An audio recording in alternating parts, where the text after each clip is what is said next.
Let's get one thing perfectly clear. GXD Adventures is not a company. It's not a brand.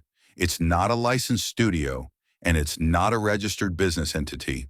Despite how it presents itself online, with claims of a team, a hierarchy, or staff training replacements, it's a self-created illusion of legitimacy built on hobbyist activity, community exploitation, and unlicensed use of other people's creative work. And when people start pointing that out publicly, they try to silence them. This video will show you how. Part 1. The false corporate identity. Let's start with the messaging around GXD's so-called retirement. According to messages my sister received from a woman reportedly affiliated with GXD, photos and updates were sent to her phone claiming that GXD was stepping away and training a replacement to take over his position for video editing duties. But here's the truth. There's no position to take over. GXD Adventures isn't a registered company. There's no employment structure, and no corporate paperwork exists under that name. It's not a studio. It's a Discord hobby group presenting itself as a brand. Part 2. The pattern of policy violations. Now, GXD's online activity repeatedly violates terms of service and platform policies. He's publicly admitted to monetizing servers, using community mods, and distributing AI-generated music without proper licensing.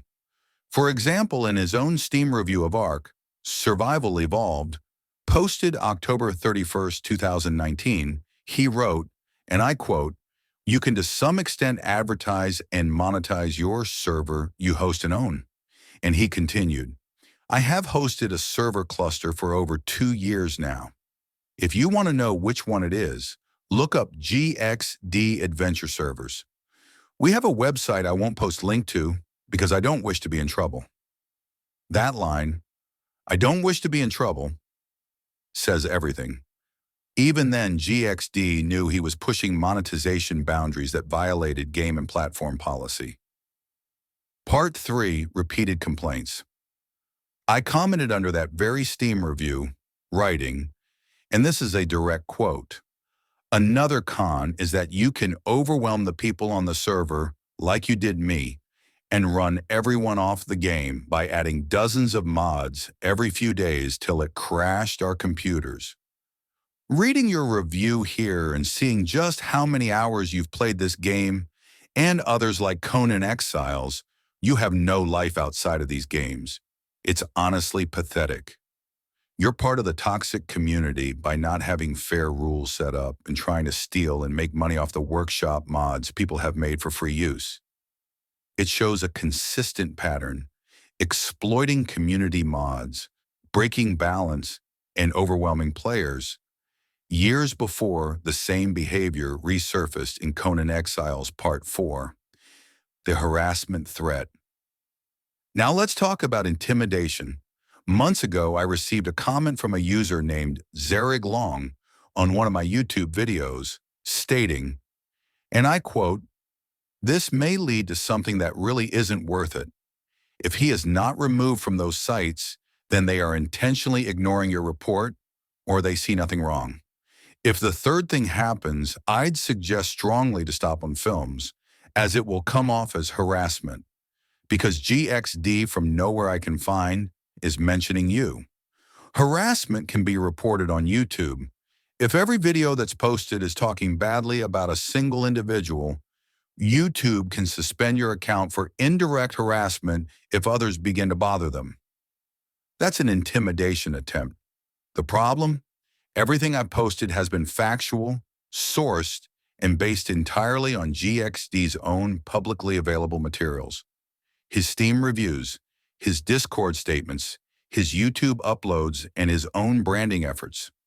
When a person willingly posts that information online, it's public domain commentary, not harassment. Part 5.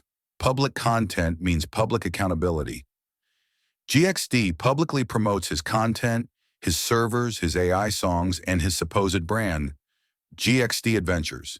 He uses his name across YouTube, Steam, Discord, and TikTok, all tied to the same identity and logo.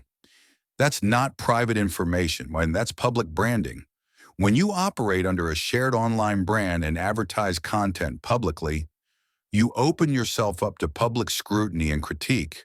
That's not bullying. That's accountability. If he doesn't want people discussing or analyzing his public materials, he needs to stop putting them out under a brand name. The minute you label something as GXD Adventures, you've made it a public-facing project, and people are legally allowed to discuss it. Part 6. The larger problem. All of this paints a pattern: false professionalism, claiming a company structure that doesn't exist, violations of game and platform monetization policies, attempts to silence critics with harassment claims, and continuous use of AI-generated content without transparency or proper rights. The issue isn't just GXD's behavior. It's the system of enablers who keep pretending it's legitimate. People like Adrian, The Watcher, Nuke99, and whoever this new replacement is supposed to be. They all operate under the same false brand umbrella, and every time they distribute, resell, or mislabel AI content as their own, they risk violating copyright and TOS terms for platforms like Suno, Donna, Lovo, and Kits AI. Part 7. The final message. Let's make this clear for the record. GXD Adventures is not a business. GXD is not a licensed content owner, and his public materials are subject to public critique under fair use. Attempting to flag factual videos as harassment doesn't make those facts disappear. It only makes the situation look worse. The truth doesn't stop being true because it's inconvenient. Closing disclaimer. All information in this video is factual and publicly available from GXD's own Steam, Discord, and YouTube materials. Screenshots, timestamps, and source links are provided for transparency and educational purposes. This video contains no private or personal data.